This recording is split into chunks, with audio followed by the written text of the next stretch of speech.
Good afternoon. Welcome to the third in our initial series of the Credibility Lunchbox bite-sized webinars of In Vivo Neuroscience. My name is Emily Sena. I am a Stroke Association funded lecturer at the University of Edinburgh. This In Vivo webinar series is being run by the BNA as part of our work to strengthen credibility in neuroscience. And we're very grateful for the support of the Gatsby Foundation. So for those of you that have been to these webinars before, you'll know that they truly are bite-sized. We only have half an hour. The format is our speaker will speak for the first 50 minutes, and then the second 15 minutes will be available for questions. Please get your questions in early using the Q&A tab, but you're also welcome to use the chat function for general discussion. I should also mention that the webinar will be recorded, and this, along with the other webinars in the series, will be available in the BNA's Credibility in Neuroscience site. So our speaker today is the wonderful Nadia Soliman, who is both a colleague and a friend. So I'm delighted that she's agreed to present to you all today. Nadia is a postdoc at Imperial College London. She focuses on developing methods to improve feasibility, accuracy, and the efficiency of preclinical systematic reviews, while at the same time also addressing neurobiological questions of interest to improve the predictive validity of animal research. Nadia also uses machine technologies and has become, I guess, the guru or the go-to person in terms of how to best use a crowd or crowd science to ensure that the research that she's conducted is rigorous, open and transparent. Nadia also uses evidence synthesis methods to improve forward and back translation in pain research. So as always, I don't want to speak for too long because we don't have a lot of time, and I think what Nadia has to say is much more interesting. So I'll hand over to you. Thank you. And thanks, Emily. Thank you for the warm welcome, and thank you to everyone that's here today to listen to me. I'll just share my screen. I'm quite conscious of time as well. And we can get going. So how evidence synthesis can boost in vivo credibility. So today I'll present to you why I think, or why preclinical evidence synthesis is important, the breadth of the research questions that you can investigate, and the knowledge that you can generate from the existing evidence base to inform the design of your animal experiments, so that we can ensure that we're building upon strong foundations. I've got a few examples in there. They're drawn from animal pain research, but some aren't. But all of the examples are broadly applicable to sort of all research domains. So I've got nothing to declare. So I'd like to start off with a vision for the future. And when I say a vision for the future, I think what I actually mean is how we should be doing research now. But I believe as a research community, we have two problems. The first being that we have like this unmet need to be able to synthesize preclinical evidence and to be synthesizing preclinical evidence. And by this, I mean, we need to be asking more critical questions, probing questions of the evidence base to ensure that we can continue to improve our research practices and that we build upon strong foundations. For example, are we asking why that model, why that behavioral system assessment? Does this actually test or represent what we're interested in? Is this accepted dogma really true? Or is it based upon the prestige of an institution or an individual scientist? What can we learn from the evidence base to move forwards effectively? And the second problem, I think, is that we have this huge volume of very complex preclinical evidence, and there's a resource intensity of evidence synthesis, which makes feasibility challenges very difficult to overcome. So how do I think we should be doing our animal research? So I believe that we need to work more collaboratively to perform evidence synthesis as part of the research cycle. So primary researchers work with methodologists and systematic reviewers and librarians, statisticians, data scientists to synthesize all the available evidence to answer our research questions of interest. So primary researchers will use that evidence to generate their hypothesis and form future research design. And evidence synthesis will also be recognised as an end goal of the research process. So research will be designed, conducted, analysed and reported accordingly. So doing this, by conducting more evidence synthesis, we will be able to identify ways in which we can make improvements to our education, to how we practice our research, how we communicate research. We'll have a better understanding of the research, what was done, what we've found, and it will lead to improvements in reliability, the predictive validity of animal research, and of course, will reduce research waste. So what do we mean by evidence synthesis? So I don't wish to insult anyone's intelligence, but I'm sure we have a mixed audience, and it's a useful start point to explain that evidence synthesis simply refers to any method of identifying, selecting and combining results from multiple studies. And there are different types of evidence synthesis methods that have sort of discrete and overlapping aims and methods. And so the list that's here on the slide isn't exhaustive, but gives you an idea of some of the things that would come under that evidence synthesis umbrella. But throughout my presentation, I'm going to focus predominantly on systematic reviews and meta-analysis, because that's my research experience, but also that's what's commonly referred to as the top of the hierarchy of evidence pyramid. So what's a systematic review and meta-analysis? Systematic reviews are really vital research tools. They're important for evidence-based planning and decision-making.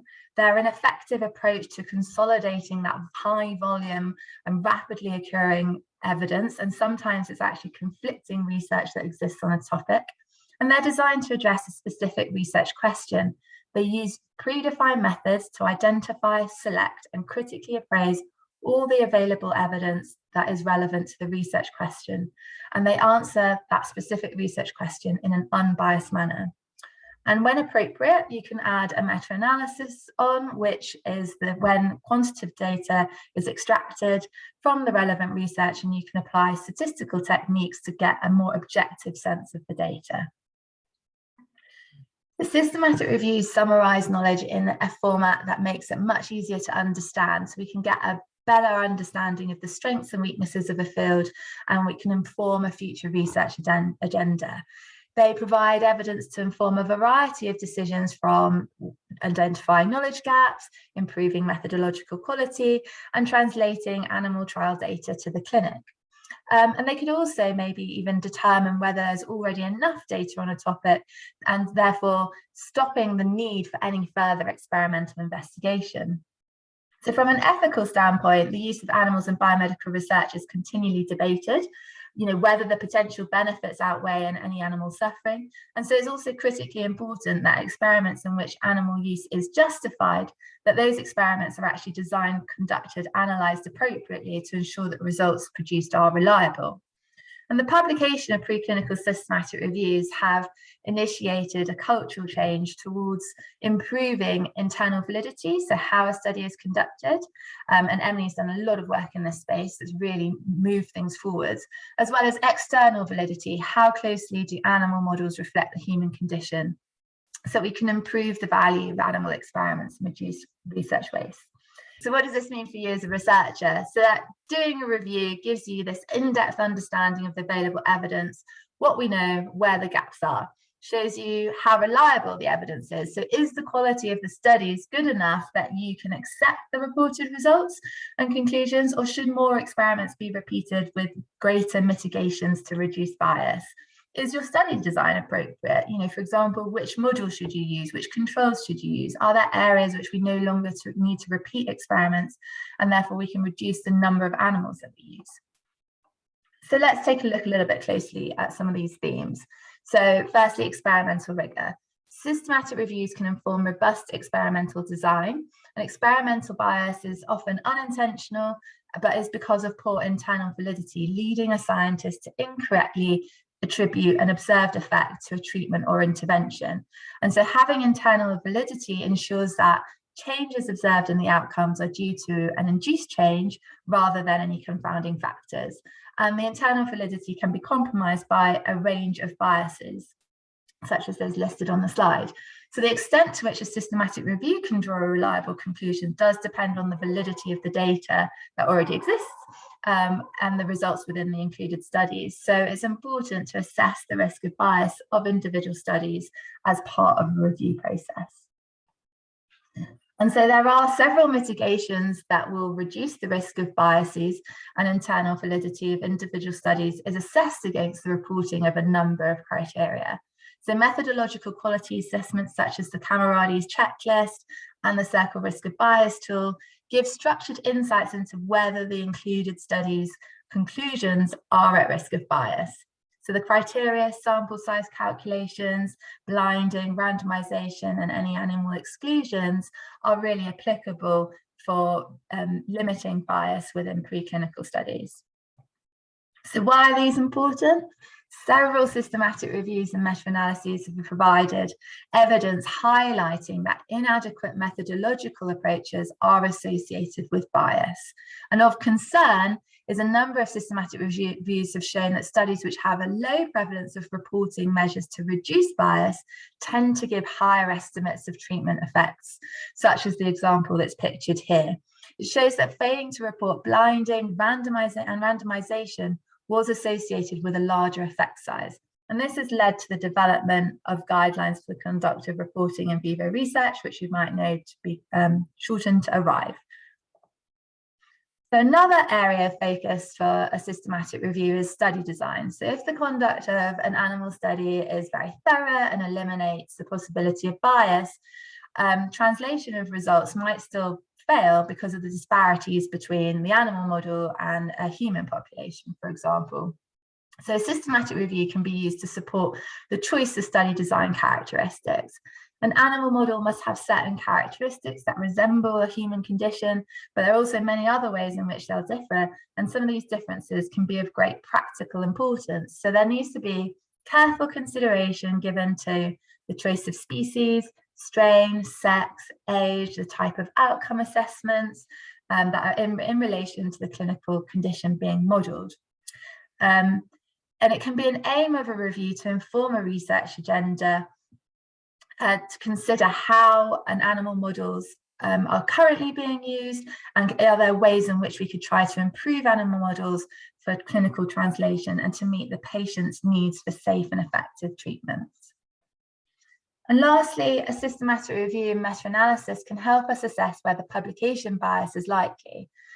Publication bias refers to the publishing of research that doesn't represent the total quantity of research that has been conducted. So, and in addition to that, it's often the publishing of positive, significant results and the failure to publish neutral or negative data. So the failure to publish as neutral or negative data presents an ethical concern. Firstly, it deprives researchers accurate data that's needed to generate new hypotheses. The lack of balance can lead to an overly optimistic claim of effect, which may result in the repeat of unnecessary animal experiments, testing poorly formed hypotheses, or even perhaps an inaccurate estimation of the potential effects prior to a clinical trial. Conversely, publication of non-positive results based on experimental methodology that is poor could discourage others from continuing a line of research, which actually leaves the field with sort of a false negative result. Preclinical systematic review processes can only use published data, and it's therefore also a risk for a review to calculate inflated effect sizes. So what is presented on the graph in the slide here is a trim and fill analysis, which is used to theoretically impute missing experiments based on a funnel plot asymmetry. So the open circles that you can see represent outcomes that are theoretically missing, whereas the dark closed circles are the outcomes that were presented within the evidence base. So every systematic review will be limited by the presence of publication bias, but there are increasing calls for our approach to publication to change. We're now employing methods that encourage scientists to pre-register, to state up front their hypotheses and how they're going to do their research, and ensure that research is published based on the quality of the experimental design and conduct, not on the results. So with these factors in mind, conducting a systematic review has great utility in preclinical research, but there are some practical challenges that might limit their conduct and uptake. They are resource intensive and time consuming, and despite the development of online systematic review platforms, there are challenges remaining which are maybe greater or unique to the preclinical domain than the clinical. So the preclinical fields are characterized by high volume, rapidly occurring data from studies that have a large variation in their design, conduct, analysis, and reporting. And this problem is only being exacerbated by exponentially increasing number of publications. And so the volume of research really does impact the time that it takes to perform a review. And given the tempo of the production of new knowledge, the results of a review can be out of date by the time that they're published. So there are efforts now to try and improve some of these feasibility challenges by bringing in more automation technologies. Technological developments are continually being made to reduce the individual burden and workload, increase the speed and accuracy, fundamentally save money, and create systems whereby, hopefully in the future, as new information becomes available, it can be added into a review format and we can always stay up to date with the knowledge base. And some of these developments are really being assessed in both clinical and preclinical systematic reviews to really determine their effectiveness and appropriateness. But we are becoming increasingly able to improve the feasibility of reviews. So to give me a bit more of a flavour, I'm using an example of a preclinical review that I led, in which we aim to assess the efficacy of cannabis-based medicines tested in animal models of persistent pain. So we identified through the review process several areas for improvement of how we can increase the value of animal studies. Because clinical trial design needs to be informed by high quality, mechanism-based preclinical research. And there are lots of gaps in terms of what was being conducted. You know, there weren't many pharmacokinetic and pharmacodynamic studies, and there wasn't the broad range of behavioral assessments that were required for cannabis-based medicines. To add improved rigor and transparency of design, conduct, analysis, and reporting was required so that we can more accurately assess the validity of the findings. Experiments were predominantly conducted in male Sprague-Dawley rats, in which hypersensitivity was measured. And this really is a big difference between the clinical population, in which many patients are women and actually experience pain due to sensitivity loss, not gain. So this really highlights the need for the development of better validated animal models. And also increasing biological variation, we would hope would improve the generalizability of results and bridge the gap between animal models and the clinical population. And to address some of the feasibility challenges, as Emily introduced at the beginning, this review was enabled by the platform SURF. Developed by Camarades, we offered crowd scientists the opportunity to develop their critical analysis skills and make a meaningful contribution to this collaboration by helping us to reduce the workload, the individual sort of workload burden, and share the study selection and data extraction phases of the review.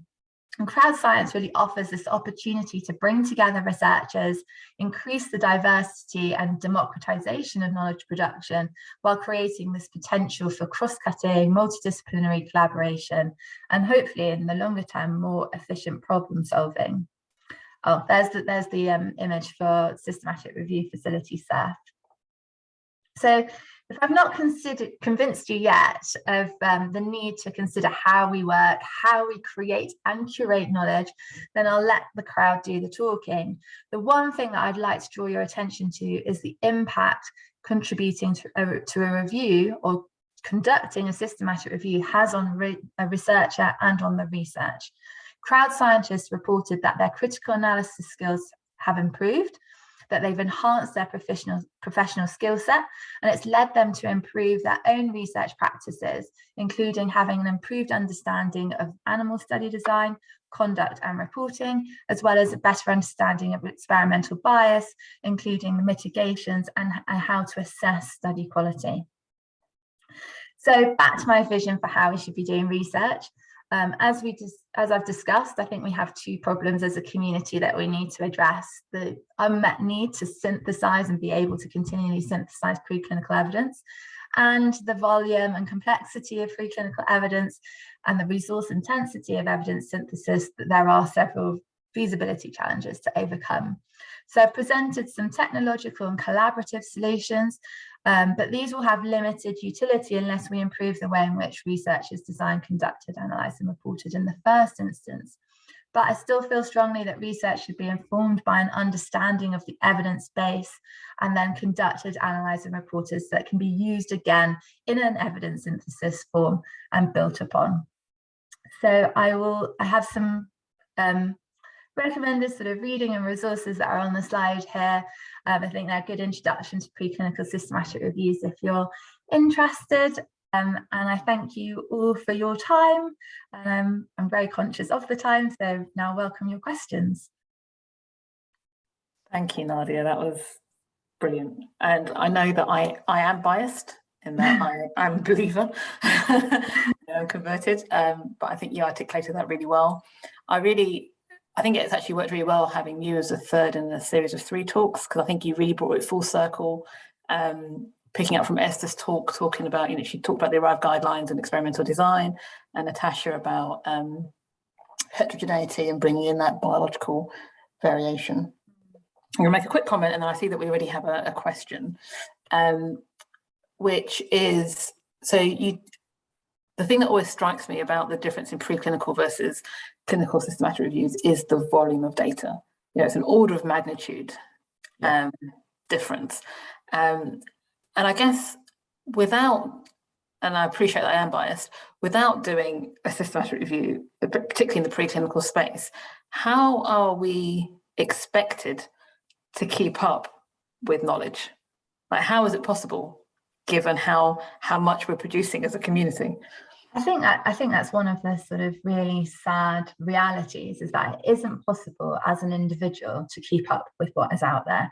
That it's such, I think I did some calculations for my thesis, and I think you had to read something like 40 studies a day if you were trying to keep up. That's in preclinical pain research, so that's one field. Like, forget about cross-cutting themes and intersections, that's just one aspect. So we really do need to consider how we do things, and I think much more broadly as a research community, our system of reporting research is very outdated now. We're generating lots of data. It's impossible as an individual to keep up on it. So actually, we need a better system and infrastructure that allows us to maybe get a summary of things at our fingertips, rather than having to read the long story behind it in 40 articles a day, because we just don't have the capacity for that. No, I agree. The second thing, go on, sorry. No, go on. No, I was going to say, the second thing is that it concerns me though, because how do we know what we're doing hasn't been done before, hasn't been, we don't have it, without using systematic approaches, we don't know the whether we're building on strong foundations or not, whether something's been done before and has been left to the wayside, whether something has been done really well and they've taken it to a whole other level and we should actually be starting at a different point. So I think it does concern me that we don't have an appropriate system just yet to really get to grips with the full amount of work that's going on. Yeah, no, I agree. And it's not mutually exclusive. I think we're not saying that you shouldn't read papers in detail, but in terms of keeping up with everything, then I think this is a good tool. Okay, questions are coming in thick and fast, and yes, I'm also conscious of time. So the first one is, first of all, they say, fantastic talk. They absolutely agree that systematic reviews are super important.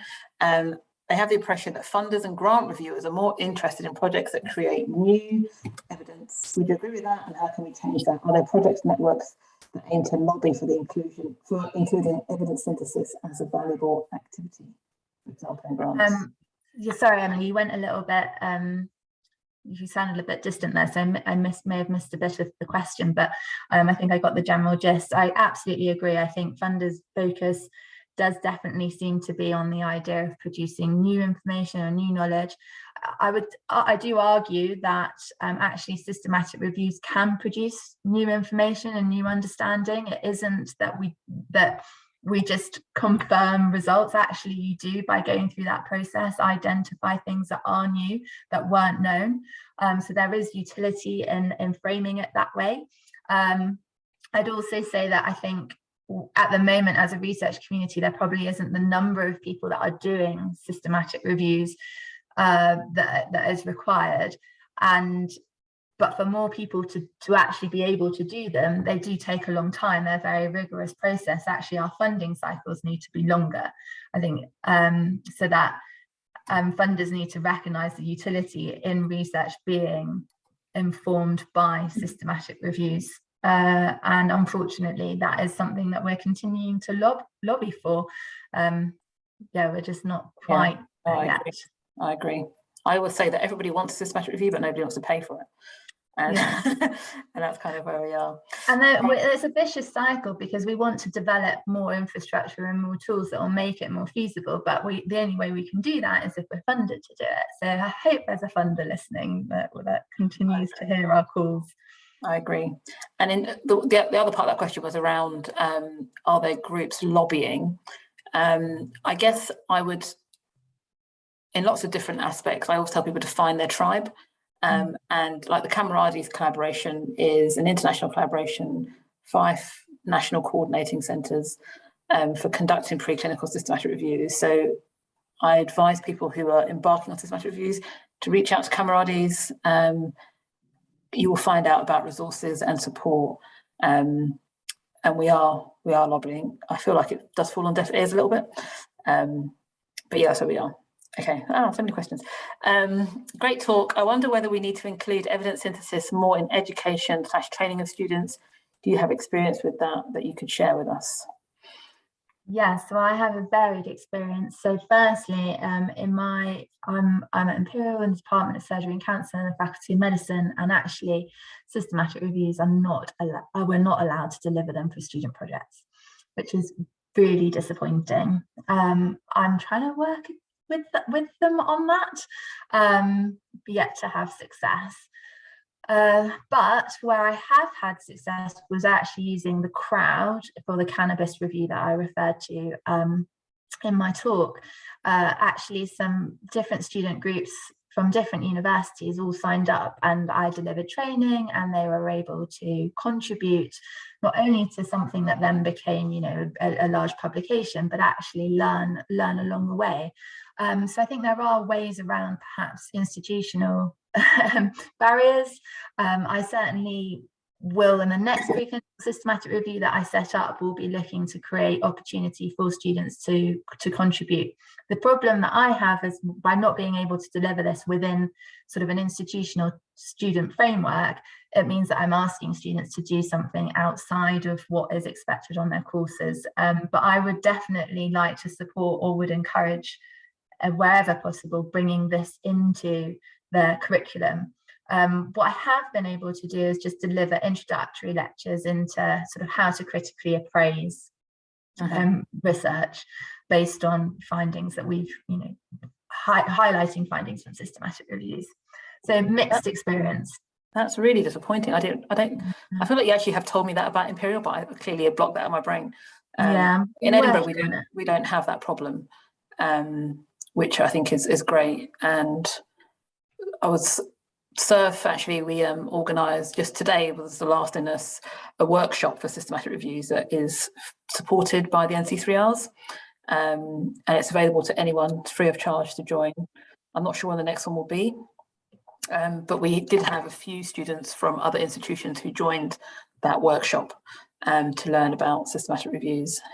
So yeah, keep an eye out for that kind of activity as well.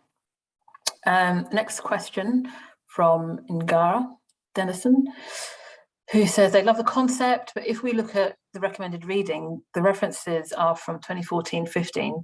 We are more than 6 years on and still talking about the issue. How do we get over the inertia / barriers to move this forward? So firstly, the references that I've put on the slide, yes, they're from 6 years ago, but these are about introductions too. So they're about, providing you with some of the basic understanding, and that hasn't changed really that much over time. I think tools have changed, and I wrote an updated review, sort of building on Emily wrote a review about why we do them in 2014, which I still think is a gospel. I tried to build on that a little bit by providing a more signposts to current tools and that are available for doing systematic reviews, but the fundamental principles haven't changed, which is why the dates are what they are. I suppose what is changing is that actually more people are doing this, but and we have, and I say we, Camerades particularly, have worked really hard to try and create the support structures, both in terms of sort of training and development, as well as infrastructure, to make it easier for more researchers to engage with this type of work. So it has moved forwards.